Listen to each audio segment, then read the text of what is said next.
صلاة من حافظ عليها خمس صلاة من حافظ عليها كانت لها نورا وبرهانا ونجاة له يوم القيامة রাসূলুল্লাহ সাল্লাল্লাহু আলাইহি ওয়াসাল্লাম ইরশাদ করেন যে ব্যক্তি পাঁচ ওয়াক্ত নামাজ যথাযথভাবে আদায় করবে নামাজের হেফাজত করবে কানাত লাহা নূরান এই নামাজ তার জন্য কবরে আলো হবে নূর হবে কানাত লাহা নূরান ওয়া বুরহানান এবং এই নামাজ তার জন্য কিয়ামত দিবসে দলিল হবে ওয়া নাজাতান লাহু ইয়াওমাল কিয়ামা এবং এই নামাজ কাল কিয়ামতের দিন তার নাজাতের কারণ হবে।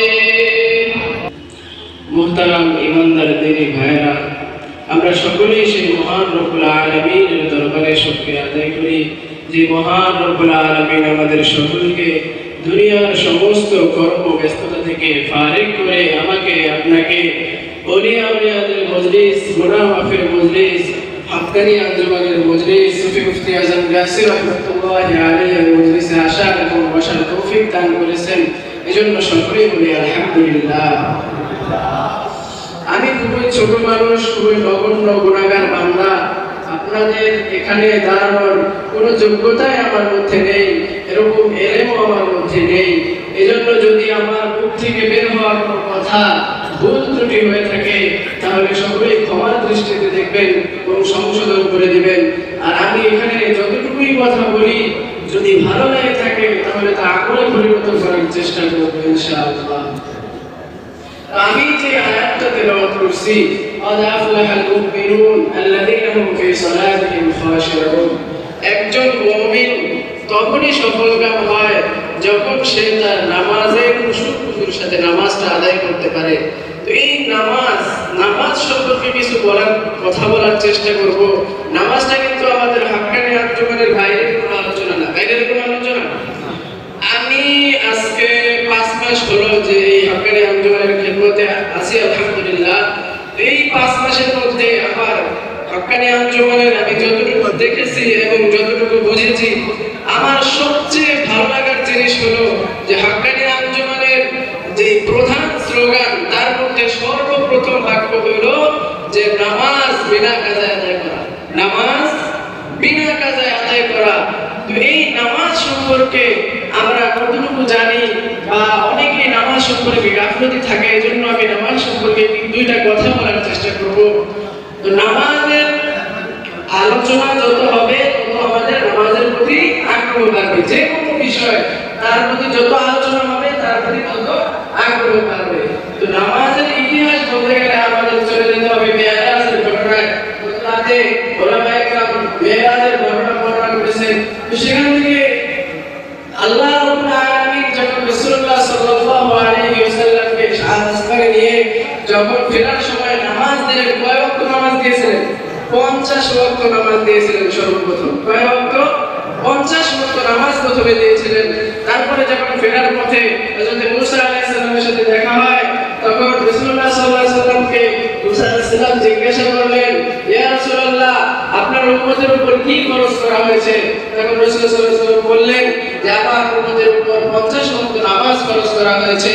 তখন মুসা আলাইহিস সালাম বললেন, আমি বনি ইসরাঈলকে দেখেছি তাদের তুলনায় আপনার উম্মতরা অনেক দুর্বল, আপনার উম্মতরা এত ওয়াক্ত নামাজ আদায় করতে পারবে না, আপনি আল্লাহর কাছে যে ফরিয়াদ করেন কিছু নামাজ কমিয়ে আনার অনুরোধ করলেন।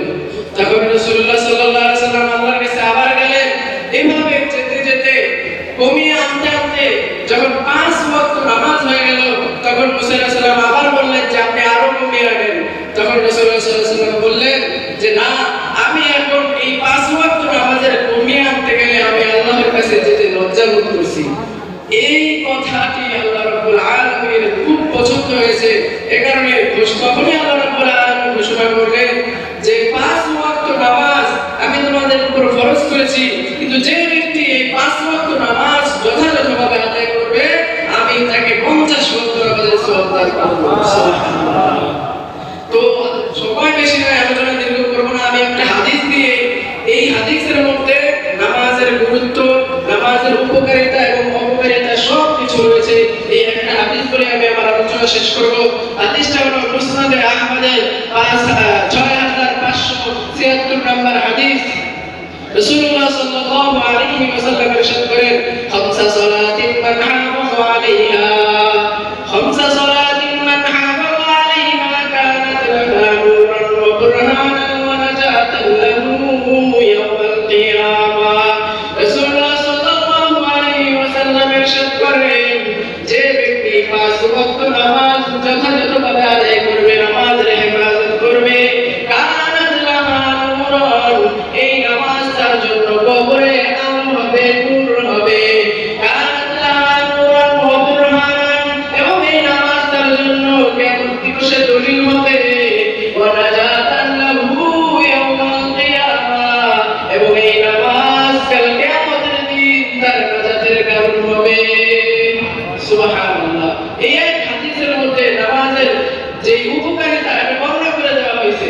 তারপরে রাসূলুল্লাহ সাল্লাল্লাহু আলাইহি ওয়াসাল্লাম বলেন, ওমান লাম ইয়াকুন লাহা নূরান ওয়ালা বুরহানান ওয়ালা নাজাতান, আর যে নামাজ পড়বে না তার জন্য এই নামাজ নূর হবে না, দলিল হবে না, আর নাজাতের কারণ হবে না। শুধু কি তাই?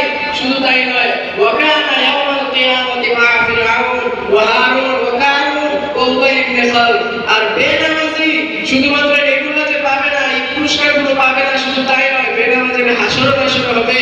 উবাই ইবনে খালদ, ফিরআউন, হারুন, কামান, এদের মতো বড় বড় কাটা কাটা কাফের মুনাফিকের সাথে। তো যদি কাফের মুনাফিকের সাথে হাসর নাসর হয় তাহলে কি ভালো হবে না খারাপ হবে? এজন্য আমাদের সকলের নামাজের গুরুত্ব সম্পর্কে আমরা সকলেই বেশি বেশি আলোচনা করব, এবং নামাজ আমরা যারা মুয়াজ্জিন আছি তারা নামাজ সম্পর্কে মানুষকে তাগাদা দেব।